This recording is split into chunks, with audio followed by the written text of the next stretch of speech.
നമസ്കാരം. വിഭജികയുടെ മരണത്തിൽ പോലീസ് അന്വേഷണം കൂടുതൽ ശക്തമാകുന്നു. വിഭജികയുടെ മരണത്തിൽ ഡിജിറ്റൽ തെളിവുകൾ കേന്ദ്രീകരിച്ച് അന്വേഷണം നടത്താനാണ് പോലീസിന്റെ തീരുമാനം. പ്രതി വിദേശത്തായ പശ്ചാത്തലത്തിൽ കൂടുതൽ തെളിവുകൾ ഉറപ്പിക്കാനാണ് പോലീസിന്റെ നീക്കം.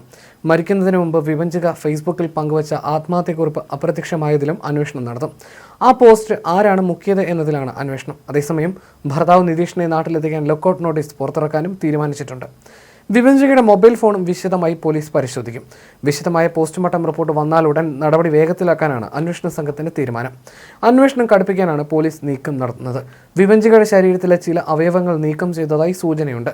തിരുവനന്തപുരം മെഡിക്കൽ കോളേജിൽ കഴിഞ്ഞ ദിവസം മൃതദേഹം റീപോസ്റ്റ്മോർട്ടം നടത്തിയിരുന്നു.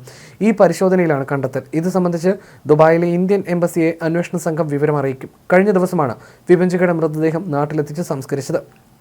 പോസ്റ്റ്മോർട്ടത്തിന് ശേഷം മൃതദേഹം വീട്ടുവളപ്പിൽ സംസ്കരിക്കുകയായിരുന്നു. പോസ്റ്റ്മോർട്ടത്തിൽ ശരീരത്തിൽ മുറിവുകളും ചതവുകളും കണ്ടെത്തിയിരുന്നു. വിഭജികയുടെ മകൾ വൈഭവിയുടെ ഷാർജയിലെ പോസ്റ്റ്മോർട്ടം റിപ്പോർട്ടും അന്വേഷണ സംഘം പരിശോധിച്ചു വരികയാണ്. വിഭജികയെ ഷാർജയിൽ പോസ്റ്റ്മോർട്ടം നടത്തിയ ഡോക്ടർമാരിൽ നിന്നും വിവരങ്ങൾ ശേഖരിക്കും. വിഭജികയുടെ മരണത്തിൽ ഭർത്താവ് നിതീഷിന് പുറമെ പിതാവിനെയും സഹോദരിയും പ്രതി ചേർത്തിട്ടുണ്ട്.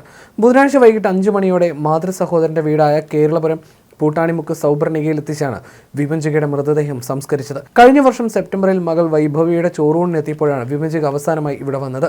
ഭർത്താവ് നിതീഷും വിഭജികയുടെ ബന്ധുക്കളുമായിട്ടുള്ള ധാരണയെ തുടർന്ന് വൈഭവിയുടെ മൃതദേഹം 17 ദുബായിൽ തന്നെ സംസ്കരിച്ചിരുന്നു. കഴിഞ്ഞ 9 ഉച്ചയ്ക്കാണ് കൊല്ലം ചന്ദ്രത്തോപ്പ് രജിത ഭവനിൽ മണിയന്റെയും ശൈലജയുടെയും മകൾ വിഭജിക, മകൾ വൈഭവി എന്നിവരെ ഷാർജ അൽ നഹ്ദയിലെ ഫ്ളാറ്റിൽ തൂങ്ങി മരിച്ച നിലയിൽ കണ്ടെത്തിയത്. 2020 നവംബറിലായിരുന്നു വിഭജികയും കോട്ടയം പനച്ചിക്കാട് പൂവൻതുരത്ത് വലിയ വീട്ടിൽ നിതീഷുമായിട്ടുള്ള വിവാഹം ആഡംബരമായി നടത്തിയില്ലെന്നും സ്ത്രീധനം കുറഞ്ഞെന്നും കാർ ലഭിച്ചില്ലെന്നും ആരോപിച്ച് മാനസികവും ശാരീരികമായും പീഡിപ്പിച്ചിരുന്നതായി കാണിച്ചുള്ള കുറിപ്പ് ഫേസ്ബുക്കിൽ പോസ്റ്റിട്ട ശേഷം ആത്മഹത്യ ചെയ്യുകയായിരുന്നു. റീപോസ്റ്റ്മോർട്ടം റിപ്പോർട്ടിന്റെ അടിസ്ഥാനത്തിലാണ് ഭർത്താവ് നിതീഷിനെ നാട്ടിലെത്തിക്കാൻ പോലീസ് ഒരുങ്ങുന്നത്. നിലവിൽ ക്രൈംബ്രാഞ്ചാണ് കേസ് അന്വേഷിക്കുന്നത്. അതിനിടെ വിഭജികയുടെ ഫേസ്ബുക്കിലെ വിവരങ്ങൾ എടുക്കണമെന്ന ആവശ്യവുമായി സഹോദരൻ വിനോദ് രംഗത്ത് വന്നു. മരണശേഷം വിഭജികയുടെ ഫേസ്ബുക്ക് പോസ്റ്റുകൾ ഡിലീറ്റ് ആയെന്നാണ് സഹോദരന്റെ ആരോപണം.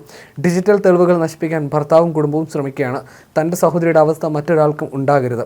കേസുമായി ഏതറ്റം വരെയും പോകുമെന്നും സഹോദരൻ വ്യക്തമാക്കി.